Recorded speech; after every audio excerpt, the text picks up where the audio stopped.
the African origins of culture and civilization, Europeans have paid money to send people in to excavate.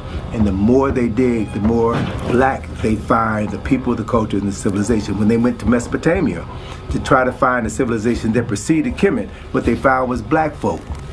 So they stopped digging. They're afraid.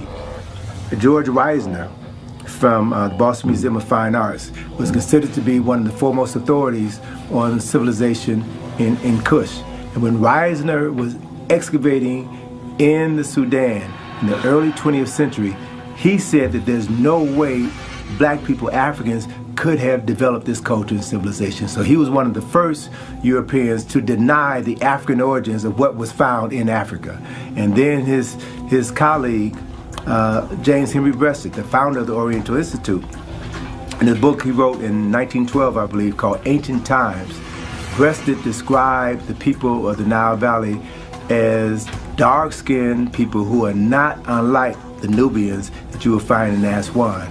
And then around 1934, 1935, John D. Rockefeller, the founder of the University of Chicago, gave Breasted $1.5 million to establish the Oriental Institute. Because what Rockefeller wanted to do was to give Breasted the money so that Breasted could go into the Nile Valley, go into Mesopotamia, and find a European origins of civilization.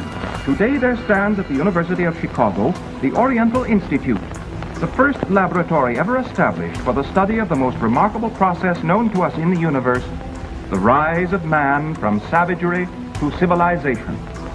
It was created in 1919 by Dr. James Henry Breasted, its first director, with funds originally contributed by John D. Rockefeller, Jr. Subsequently, it has been supported by the International and General Education Boards and by the Rockefeller Foundation. So when Breasted published a revised edition of Ancient Times in 1935, Breasted removed all references to the Egyptians as dark-skinned people and then introduced a whole new language. He described the Egyptians as dark-skinned Caucasians. He said that that region of the world was a quadrant of the world where the great white race lived.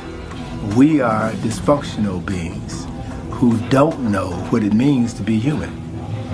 So one of the issues that we're dealing with is that in order to suppress the knowledge of Egypt, Egypt had to be removed from black people and ultimately removed from Africa so that blockages would be placed in our path as we attempted to recover that which others stole and then made illegal in order to prevent us from beginning to regain that knowledge that would empower us and allow us to free ourselves, free our children, and ultimately liberate ourselves from their continued psychological and economic oppression.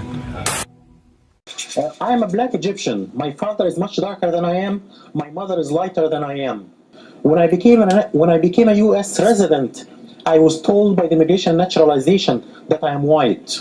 And I told them that I'm black, and they said, no, in this country, you are white. All Arabs in this country, all Arab immigrants are white. I didn't pay much attention in the beginning to this because in the Arab world, we identify with our ethnicity first as Arabs and then with the race second as black or white or whatever. But in this country, you identify with your racial group first and then with your ethnicity second. Gradually, I became black first and Arab second. And I rejected my white classification publicly for the first time in 1987, in February.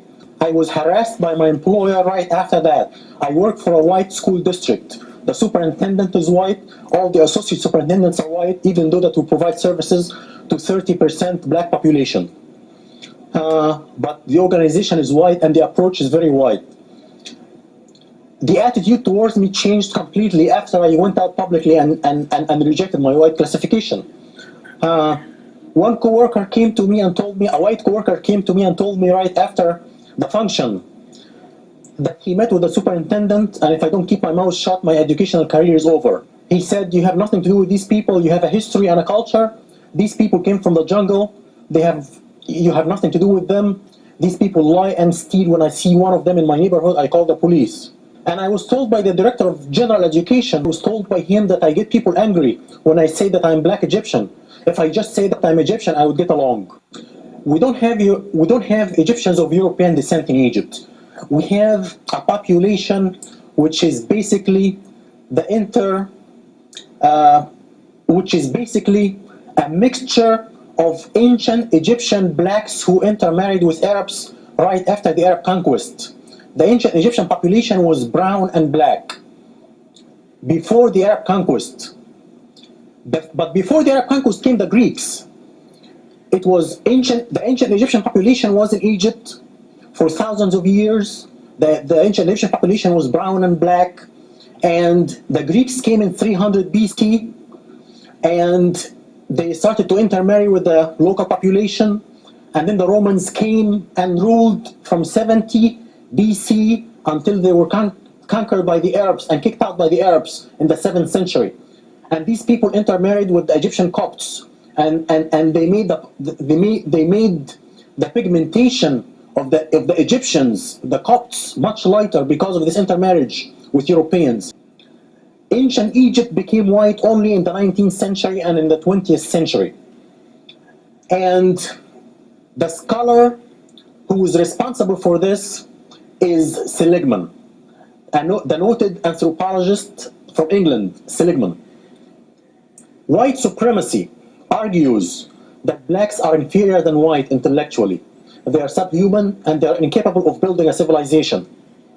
White supremacy had one dilemma until Seligman came. The dilemma was ancient Egypt was black according to the Greek and the Roman scholars. 10 of them said that, including Aristotle and Plato. So if blacks are inferior intellectually and are incapable of building a civilization, how come the ancient Egyptians built a civilization? Seligman found the solution for this dilemma. He came up with a theory called the Hamite theory. He separated the blacks who built a civilization in Egypt and Ethiopia from the rest of the black race, and he called them brown-skinned whites, or the Hamites. So Seligman saved white supremacy from this dilemma, and all the white scholars followed him from that time on. This was at the end of the 19th century. And since that time, white scholarship says that ancient Egypt is white.